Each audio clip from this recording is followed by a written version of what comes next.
지난주 나눴던 말씀부터 다시 한번 되새겨 보자면, 예수님께서 귀신 때문에 말 못하고 또 듣지 못하는 사람을 고치신 사건을 보고 하나님의 아들로 예수님을 인정하는 것이 아니라 오히려 사탄의 힘을 빌어 그러한 기적을 행했다고 비방하고 조롱하는 그 바리새인들을 향해서 예수님은 신랄하게 책망하셨을 뿐만 아니라 마지막 때에 받을 징계도 경고하셨습니다. 그러한 책망을 받은 바리새인들이 더 이상 말을 이어가지 못하고 침묵하게 되자 함께 있던 또 다른 바리새인과 서기관은 예수님을 향해 표적을 보여달라고 요구를 합니다. 우리 말씀을 다시 한번 읽어보겠습니다. 38절 말씀 같이 읽습니다. 그때에 서기관과 바리새인 중 몇 사람이 말하되 선생님이여 우리에게 표적 보여주시기를 원하나이다. 아멘. 서기관과 바리새인들은 예수님께 표적을 보여달라고 요구합니다. 그런데 이들의 요구는 예수님께서 행하시는 그 표적을 보고 예수님을 믿겠다고 작정을 하고 요구하는 게 아닙니다. 그들의 의도는 뭐냐면 예수님을 비난하고 정죄할 근거를 찾으려는 불순한 동기에서 비롯된 것이었던 거죠. 이들은 예수님을 향해 표적을 요구하면서 단순하게 보여주셨으면 좋겠습니다 라고 바램을 드러내는 게 아닙니다. 성경을 자세히 살펴보면 바리새인들은 이렇게 말을 하죠. 우리에게 표적을 보여주기를 원한다 라고요. 이 말을 조금 더 쉽게 풀어서 말하자면 당신이 행하는 표적을 우리에게 보여주시오 라고 말하는 거예요.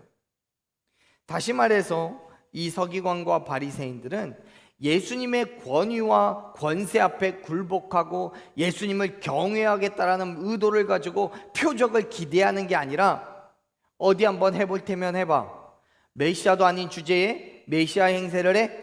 니까지게 표적을 나타낼 수 있겠어? 어디 한번 해봐. 이러한 마음을 가지고 있는 거예요.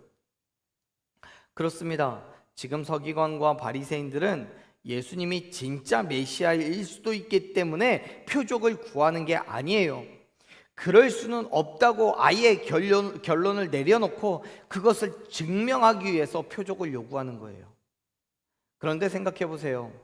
이미 예수님은 수도 없이 많은 기적과 이적을 행하셨어요.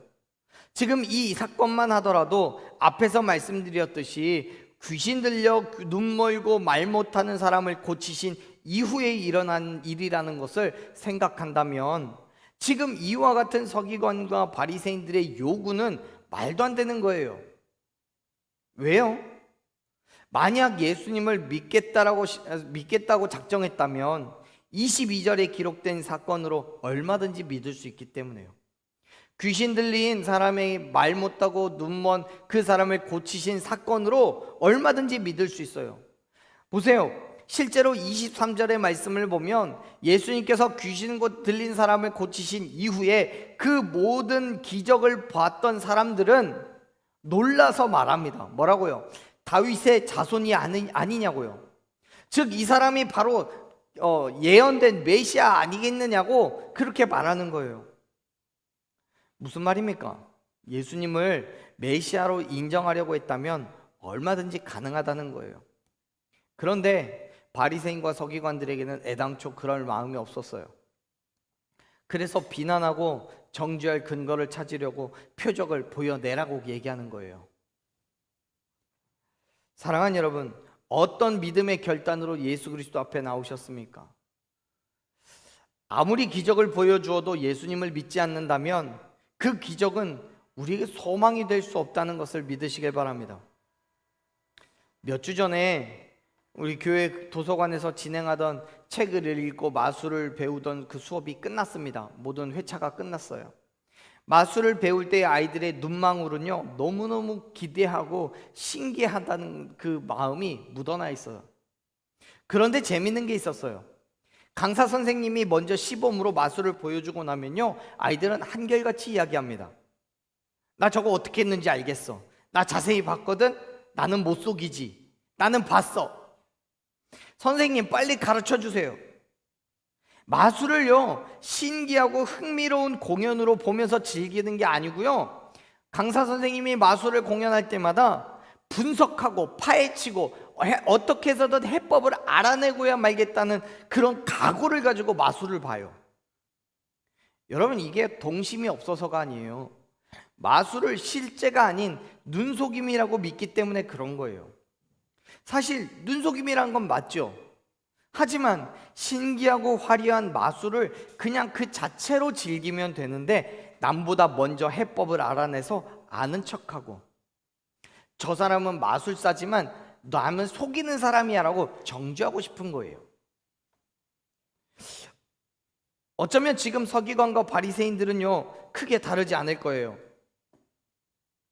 그들은 예수님의 행적 분석하고 파헤쳐서 기적의 비밀과 예수님의 거짓을 드러내고 싶은 거예요. 사랑하는 여러분, 예수님의 기적은요, 은혜입니다. 무슨 말이냐면 우리의 믿음에 확신을 더해 주시는 은혜인 거예요. 기적이 있기 때문에 믿는다는 것은요, 반대로 기적이 없다면 믿지 않겠다는 거예요. 기적을 보여주어야 믿겠다라고 말하는 사람에게는 그 기적이 나타나지 않아요. 왜요? 믿음이 없으니까요. 성경에서 예수님께서 수많은 사람들의 병자를 고치시고 또 몸 불편한 자를 치료하시고 회복시키셨던 그 사건들의 이면에는요, 그 안에는 분명하게 믿음이 존재하고 있습니다. 그래서 예수님은 모든 병을 치료하고 난 이후에 뭐라고 말씀하십니까? 혹은 치료하실 때에 뭐라고 얘기하십니까? 내 믿음이 너를 구원하였느니라. 내 믿음대로 될지니라. 모든 치료의 사건의 안에는요, 믿음이 들어있었어요. 다시 말해서 믿음이 있어야 기적이 경험되어지는 거예요.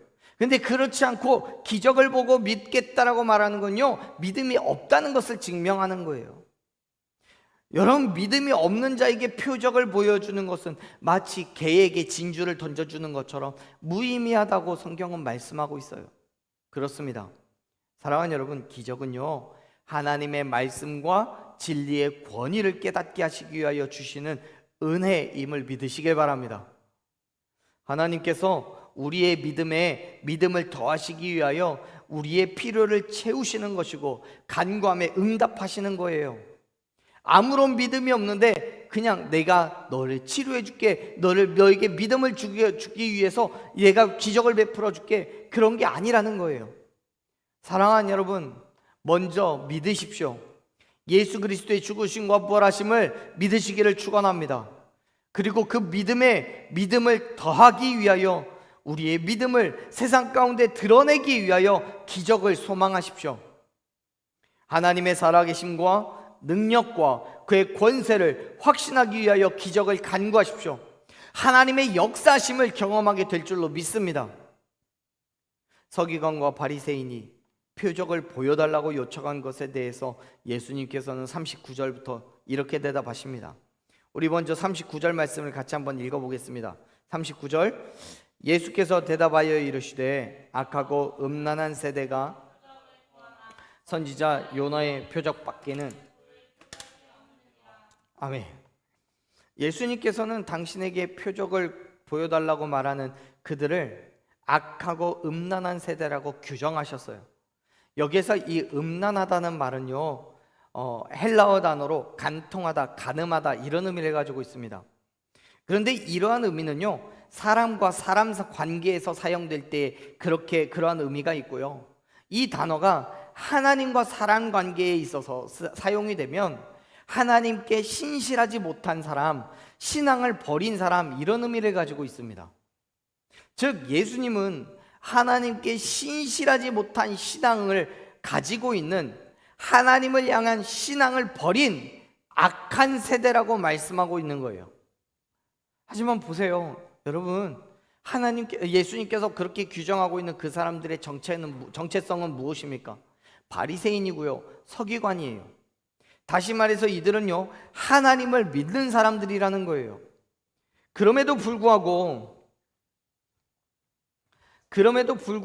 예수님께서는요, 그들을 향해서 악하고 음란한 세대라고 말씀합니다. 사랑하는 여러분, 이들을 통해서 예수님께서 말씀하고 싶으신 게 무엇입니까? 악하고 음란한 세대, 즉 하나님을 버리고 신앙을 버린, 하나님 앞에 신실하지 못한 그들이라고 말하고 싶으신 거예요. 그런데 그것이 바리새인이고 서기관들인데 그들이 그 시대의 사람들을 규정하고 있는 거예요. 예수님은 아시는 거예요. 그들이 어떠한 믿음으로 예수님 앞에 서 있는지를요. 하나님을 믿는다고 하는 사람들이 있지만, 하나님의 말씀대로 살아간다고 하지만 정말 하나님께 대한 믿음인지 아니면 자신들의 외식적인 행함을 돋보이기 위한 것인지를 아시는 거예요. 그렇기 때문에 그들을 향해서 악하고 음란하다고 말씀하시는 거예요. 그런데 사실 이 말씀을 예수님께 표적을 구한 그 당사자들만을 대상으로 한 말씀이 아니에요. 분명히 성경은 악하고 음란한 세대라고 당시의 사회를 정의하고 있어요. 그렇습니다. 당시의 세대도 그렇고요, 오늘날 우리의 세대도 크게 다르지 않아요. 아니, 애당초 아담과 하와가 선악과를 먹음으로 인하여서 이 땅에 죄가 들어오게 된 이후로 이 땅은 본질적으로 선할 수가 없습니다. 그렇게 본래 하나님의 백성이었지만 죄로 인해 하나님 앞에 신실하지 못한 세대이기 때문에 악하고 음란한 세대라고 칭할 수밖에 없는 거예요. 사랑하는 여러분, 지금 우리는 그러한 세대를 살아가고 있어요. 이 세대 속에서 우리는 어떤 믿음을 가져야 되겠습니까? 우리의 소망이 어디에 있어야 하냐는 거예요. 예수님께서는 이 세대에 보여줄 표적으로 다른 것은 없고 오직 요나의 표적밖에는 없다고 말씀하셔요. 그러면서 그 요나의 표적이라는 것이 무엇을 의미하는지를 말씀해 주시죠. 이야기하십니다. 40절 말씀 같이 읽어봅니다. 요나가 밤낮 사흘 동안 큰 물고기 뱃속에 있었던 것 같이 인자도 밤낮 사흘 동안 땅 속에 있으리라. 아멘. 여러분, 요나의 표적은 요나가 행한 표적이라는 의미가 아니라 요나에 관한 표적이라는 뜻입니다. 다시 말해서 구약의 그 요나서에 등장하는 요나의 표적을 말하는 거예요. 근데 그 표적이 무엇입니까? 40절에서 말씀하시는 것처럼 요나가 하나님의 명령을 따라서 니느웨로 가서 복음을 전했어야 되는데 그 명령을 거부하고 다시스를 향해 가는 배를 타게 되죠. 그랬다가 풍랑을 만납니다. 그리고 요나는 사람들에 의해서 바다에 던져지고 하나님께서 보낸 물고기에게 요나가 먹히게 됩니다. 그렇게 요나는 사흘 밤낮을 물고기 뱃속에 있다가 온전하게 살아나와서 하나님의 명령대로 니느웨로 가서 복음을 전한 그 사건을 말합니다.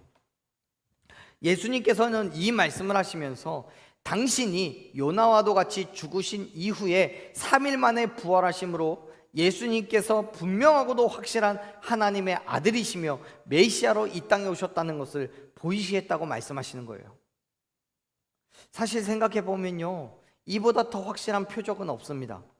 물론 오늘 말씀을 기준으로 보면 시간적으로 아직 예수님께서 죽으시고 부활하신 상태는 아니죠. 그렇기 때문에 이 말씀을 듣는 사람들은요, 몰라요. 예수님께서 이 이후에 어떤 놀라운 일을 행하시는지를 몰라요. 하지만 이 이후에 예수님께서 십자가에서 죽으시고 부활하신 그 사건을 맞이하게 되었을 때 이들은 분명하게 알게 될 겁니다. 예수님께서 그들이 기다려왔던 메시아라는 사실을요. 여전히 저도 마찬가지입니다. 내가 예수님을 믿고 이 땅에서 그리스도인으로 살아가는 그 이유는 나의 죄를 위하여 예수님께서 죽으시고 부활하셨기 때문입니다. 여러분 또한 그러하십니까? 그렇습니다. 사랑하는 여러분, 예수님께서 우리에게 보여주시는 가장 큰 표적은 죽으심과 부활하심이에요. 그렇기 때문에 예수님께서 말씀하시는 표적, 요나의 표적은 다른 어떤 표적으로도 대체할 수 있는 게 아니에요. 그 표적이야말로 우리에게 구원의 소망과 말씀의 확신을 주시는 확실하고도 절대적인 표적임을 믿으시길 바랍니다. 사랑하는 여러분, 많은 사람들이 예수님의 표적을 원하지만 병을 고치는 것, 귀신을 쫓아내는 것, 죽은 자를 살리는 것과 같은 표적은 그렇게 중요한 표적이 아니에요. 왜냐하면 이러한 표적들이 얼마든지 일어날 수는 있지만 그렇다고 이 표적들로 인해서 내가 구원받는 게 아니기 때문에요. 죄로 인해서 죽을 수밖에 없는 나를 살려주신 것은 예수 그리스도께서 십자가에서 죽고 다시 부활하신 그 표적을 믿는 그 믿음밖에 없음을 여러분 믿으시길 바랍니다. 예수님께서 십자가에서 죽으시고 부활하셨기 때문에 죽을 수밖에 없는 나를 위하여 그렇게 행하셨기 때문에 나를 구원할 수 있는 유일한 표적이 바로 예수 그리스도의 죽으시고 부활하신 표적인 거예요. 보세요. 베드로는 이렇게 말합니다. 베드로전서 3장 18절 말씀에서요, 예수님께서 단번에 죄를 위하여 죽으사 의인으로서 불의한 자를 대신하셨으니 이는 우리를 하나님 앞으로 인도하려 하심이다 라고 말합니다. 그렇기 때문에 예수님께서는 요나의 표적밖에는 우리에게 보여주실 표적이 없다고 말씀하시는 거예요. 보세요. 예수님께서는 요나 선지자가 행한 그 사실에 빗대어서 이렇게 말씀합니다. 41절 말씀 같이 읽습니다. 심판 때에 니느웨 사람들이 일어나 이 세대 사람을 정죄하리니 이는 그들이 요나의 전도를 듣고 회개하였음이거니와. 여기 있으며. 아멘. 요나 선지자가 니느웨에 가서 복음을 선포했을 때에 니느웨 사람들은요, 요나의 선포함을 듣고 어떻게 됐어요? 회개했어요. 그래서 구원을 받았어요. 그런데 41절 마지막에 예수님께서 그렇게 말씀하시죠. 요나보다 더 큰 이가 여기 있다고요. 여러분 오해하지 마세요. 예수님께서는 지금 당신에 대해서 요나 선지자와 단순 비교해서 크고 작음을 말씀하시는 게 아니에요. 지금 예수님께서 말씀하시는 것은 요나가 선포한 메시지보다 더 중요하고 더 큰 메시지가 있다고 말씀하시는 거예요. 당연하죠. 예수님은 하나님의 아들이시고 하나님의 본체이시기 때문에요. 그렇기 때문에 예수님의 말씀이 그 어떤 말씀보다 훨씬 더 큰 말씀인 게 분명합니다. 즉 느느웨 사람들은 그렇게 악한 자들이었음에도 불구하고 예수님께 징계받아서 그 성이 멸망당할 만큼 악한 사람들이었음에도 불구하고 요나가 선지자가 선포한 말씀을 듣고 회개했고 구원을 받았는데, 지금 예루살렘에 있는 이스라엘에 있는 바리새인들과 서기관들 또 많은 유대인들은 그리스도이신 예수로부터 메시아로부터 말씀을 듣고 기적과 이적을 경험했는데도 불구하고 지금 무슨 표적을 또 구하고 있느냐는 거예요. 결국 심판의 때에 누구보다도 더욱더 적나라하게 심판을 받게 될 거라고 말씀하시는 거예요. 예수님께서는 스바의 여왕이 솔로몬을 찾아와 지혜를 나눈 그 열왕기상 10장 1절에서부터 13절의 말씀을 가지고도 동일하게 이야기하십니다. 이렇게 말씀하시죠. 42절 말씀 같이 읽어보겠습니다. 심판 때에 남방 여왕이 일어나 이 세대 사람을 정죄하리니 이는 그가 솔로몬의 지혜로운 말을 들으려고 땅끝에서 왔음이거니와 솔로몬보다 더 큰 이가 여기 있느니라. 아멘. 솔로몬의 지혜를 듣고 그 지혜의 크기가 궁금했던 스바의 여왕은 솔로몬을 찾아갑니다. 그리고 그 지혜를 시험을 하죠. 지금 예수님께서는 스바 여왕이 솔로몬을 찾아간 그 사건을 언급하시는 거예요. 그런데 여러분, 이 말씀 속에서 지혜로운 말이라고 번역되어 있는 단어는 헬라어로 소피안이라고 합니다. 이 단어는 지혜를 뜻하는 소피아라는 단어에서 파생한 단어예요.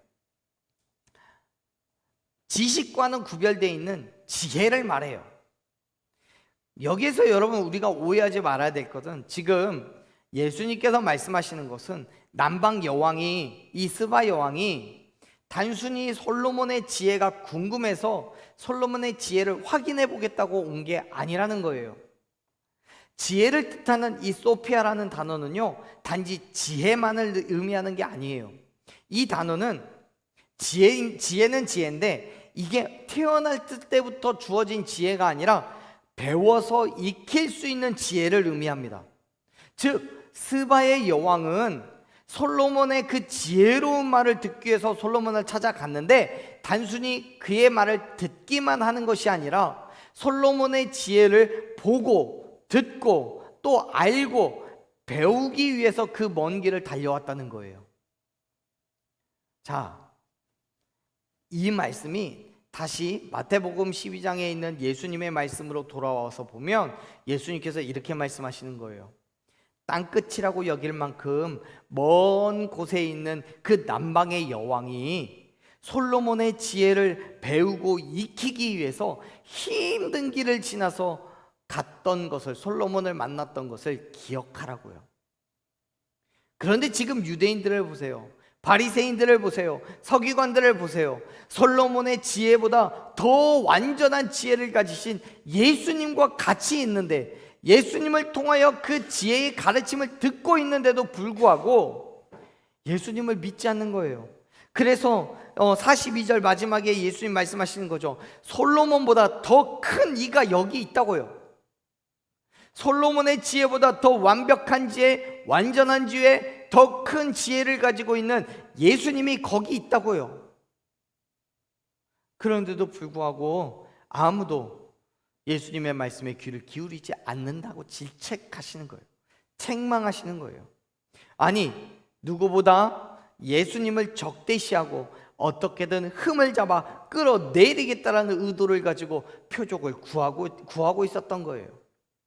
사랑하는 여러분, 구원이 예수님께 있음을 믿으시길 바랍니다. 예수 그리스도의 죽으심과 부활하심을 믿음으로 말미암아 우리가 구원을 얻고 예수 그리스도의 그 지혜를 얻음으로 이 땅에서 온전한 그리스도인으로서 살아갈 수 있음을 여러분 믿으시길 바랍니다. 오직 예수 그리스도로 살아가십시오. 오직 예수 그리스도의 삶을 사랑하는 여러분 살아내십시오. 물론 그 삶이 힘들고 어렵다는 건 당연한 사실입니다. 왜요? 그 안에 생명이 있으니까요. 아니, 예수님도 핍박하고 적대한 세상이 그리스도인들을 향하여 우호적일 수는 없는 거잖아요. 예수님도 죽이려고 했고 또 실제 죽였던 세상이 그리스도인들을 가만히 놔둔다는 게 이상하잖아요. 그럼에도 불구하고 사랑하는 여러분, 믿음의 삶을 포기하지 마십시오. 온전한 그리스도인 된 삶을 결단하고 나아가십시오. 우리가 믿음을 포기할 때 그 누구보다 기뻐할 것이요 더러운 귀신인 거예요. 보세요, 예수님께서는 그 악한 세대에 있는 귀신들에 대해서 이렇게 말씀합니다. 43절 말씀 읽습니다. 더러운 귀신이 사람에게서 나갔을 때에 물 없는 곳으로 다니며 쉬기를 구하되 쉼 곳을 얻지 못하고. 아멘. 지금 예수님께서는 더러운 귀신이 사람에게서 나갔다고 말씀합니다. 사실 생각해 보세요.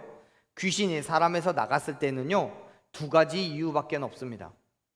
한 가지는 귀신 들린 그 사람이 귀신의 의도대로 살다가 죽었던 거예요. 그때는 귀신의 소명을 다했기 때문에 더 이상 그 사람에게 있을 이유가 없죠.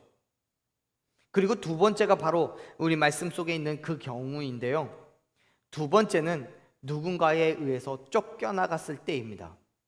즉 지금 43절에서 귀신이 사람에게서 나갔다는 것은 자기가 의도해서 나갔다기보다는 하나님의 능력으로 쫓겨나갔다는 걸 말해요. 즉 이 귀신은요, 43절 말씀을 보면 물이 없는 곳으로 다니면서 쉼을 얻으려고 했다고 말합니다. 여러분, 쉼을 얻기 위해서는 어떻게 해야 됩니까? 우리가 잘 아는 말씀인 시편 23편 말씀만 한번 떠올려 보십시오. 쉼을 얻으려면 어떻게 해야 됩니까? 푸른 초장, 쉴만한 물가로 인도하시는 그 말씀처럼 쉴 만한 물가로 가야 되는 거예요. 그런데 귀신은 지금 어디에 있다고요? 뭘 찾는다고요? 물이 없는 곳을 찾는데요. 성경에서 물이라고 말하는 물은요, 표현하는 물이 의미하는 건 복음입니다. 예수님이 요한복음 4장 14절에서 뭐라고 말씀하십니까? 내가 주는 물을 마시는 자는 영원히 목마르지 아니하리니 내가 주는 물은 그 속에서 영생하도록 솟아나는 샘물이 되리라 라고 말씀합니다. 다시 말해서 물이 없는 곳으로 찾아다닌다는 것은 복음이 없는 곳을 찾아다닌다는 거예요. 예수님이 없는 곳을 찾아다닌다는 거예요. 더러운 귀신은 그 물이 없어야, 그 복음이 없어야 더러움을 유지하고 살 수 있기 때문에 물이 없는 곳을 찾아서 쉼을 얻으려는 거죠. 그런데 그가 본래 있던 곳이 은혜의 물이 차올라서 이 귀신이 쫓겨나가게 되었고 이제 물이 없는 곳을 찾았어요. 그런데 말씀을 보면 뭐래요? 그 물을 찾을 수가 없어요. 그래서 결국 어떻게 합니까? 다시 돌아가겠다고 생각하고 본래 있던 그 사람에게로 갑니다. 그랬더니 어떻게 됐어요? 44절 말씀 같이 읽습니다. 이에 이르되 내가 나온 집으로 돌아가리라 하고 와 보니 그 집이 비고 청소되고 수리되었거늘. 아멘. 그가 쫓겨나갔던 그 집이, 그 사람이 청소되고 수리가 되었어요. 그에게 차올랐던 그 복음의 물이 다 빠졌어요. 없어졌어요. 아무것도 없는 상태인 거예요. 그런데 여러분 생각해 보세요. 원래 있던 더러운 귀신이 나갔어요. 그리고 복음도 사라졌어요. 그렇다면 그 안에는 아무것도 존재하지 않는 중립적인 상태인 거예요. 그러한 곳을 귀신이 봤어요. 그리고 어떻게 해요? 좋대요. 좋대요. 무슨 말입니까? 바울은 에베소서 2장 3절에서 우리에게 뭐라고 얘기합니까? 인간은요 본질적으로 진노의 자녀라고 말합니다. 죄가 있는 거예요. 죄의 속성이 있어요. 아담과 하와가 선악과를 따먹음으로 인해서 이 세상에 죄가 들어왔고 그 죄에 대한 속성을 우리 모든 인류가 다 갖고 있는 거예요. 예수님을 믿지 않아도 잘 살 수 있다고요? 아니에요. 예수님을 믿지 않아도 죄 짓지 않으면 구원을 받을 수 있다고요? 아니에요. 예수님을 믿지 않지만 이 땅에서 얼마든지 정직하게 성실하게 살 수는 있어요. 하지만 그것이 바로 44절에서 표현되고 있는 사람의 모습인 거예요. 중립적인 상태예요. 그런데 문제는 뭐예요? 그 상태를 귀신이 좋아한다고요. 보세요. 45절 말씀 같이 읽어봅니다. 이에 가서 저보다 더 악한 귀신 7을 데리고 들어가서 거하니 그 사람의 나중 형편이 전보다 더욱 심하게 되느니라. 이 악한 세대가 또한 이렇게 되리라. 아멘. 애초에 쫓겨났던 그 귀신은 복음이 사라진 그의 마음의 집에 자기뿐만 아니라 더 악한 귀신을 7이나 더 데리고 들어갔다고 성경은 기록합니다. 예수님은 말씀하시는 거예요. 그래서 어떻게 돼요? 그의 형편이 이전보다 나중이 더 심하게 되었대요. 지금 예수님은요 이렇게 말씀하시는 거예요. 네가 복음을 듣고 믿기로 결단했으면 포기하지 마. 다시 돌아가지 마. 내가 행한 그 기적을 보고 믿었든 그렇지 않든 믿음을 가졌다면 세상 가운데로 다시 가지 마. 악한 세대를 떠나야 돼. 믿고 회개했으면 그리스도인 된 삶을 결단하고 살아가야 하는 거야. 왜? 그렇지 않으면 이전보다 더 악한 삶으로 돌아가게 될 거니까. 당시의 바리새인들, 서기관들을 비롯한 유대인들이 그렇거든요. 그들은 하나님께 선택받은 거룩한 백성이 되었어요. 하나님의 전적인 섭리였고 계획하심이었습니다. 더러운 귀신이 쫓겨나간 거예요. 하나님의 거룩하심이 그들 가운데 있는 거예요. 그런데 그들이 하나님을 떠났어요. 그들이 자기의 욕심과 만족대로 율법이 전부라고 믿으며 살았어요. 그러면서 여전히 하나님을 믿는다고 생각했어요. 왜요? 율법을 지켜 행했으니까요. 하지만 그러한 유대인들을 향해서 예수님께서 말씀하시는 거예요. 이전보다 더 악한 귀신들이 너희들의 마음에 들어갔다고요. 39절에서 말씀하는 악하고 음란한 세대가 바로 그들이 있는 그 세대인 거예요. 사랑하는 여러분, 우리는 지금 어떤 모습으로 살아가고 있습니까? 아니 여러분, 어떻게 해야 믿으시겠습니까? 사도 바울은 로마서 12장 2절에서 우리에게 분명히 말씀합니다. 이 세대를 본받지 말고 오직 마음으로 새롭게 함으로 변화를 받으라고요. 하나님의 선하시고 기뻐하시고 온전하신 뜻이 무엇인지를 분별하라고 성경은 말씀합니다. 그렇습니다. 사랑하는 여러분, 예수 그리스도의 죽으시고 부활하심을 믿으시길 바랍니다. 예수 그리스도의 지혜를 구하십시오. 그렇게 이 세대와 거룩하게 구별된 삶을 결단하십시오. 이전의 삶과는 완전히 다른 변화된 삶을 결단하십시오. 물론 힘들고 어려워요. 예상치 못한 핍박과 괴로움이 있을 수 있습니다. 그럼에도 불구하고 사랑하는 여러분, 포기하지 마십시오. 끝까지 그리스도인의 삶을 결단하십시오. 왜요? 그 삶 속에 생명이 있기 때문에요. 그 삶 가운데에 하나님의 은혜가 있기 때문에요. 하나님께서 저와 여러분 가운데 있는 더러운 귀신을 쫓아내 주시고 믿음으로 나아갈 때에 하나님의 크신 영광을 온 땅 가운데 드러나게 하실 줄로 믿습니다. 그렇기 때문에 사랑하는 여러분, 예수 그리스도의 죽으심과 부활하심을 믿으시기를 축원합니다. 우리에게 예수 그리스도의 그 기적과 이적이, 하나님의 은혜가 부어지기를 간구하십시오. 성경에서 말씀하고 있는 대로 예수님께서 우리에게 선포하신 그대로 믿음대로 되어지는 역사를 경험하게 될 줄로 믿습니다.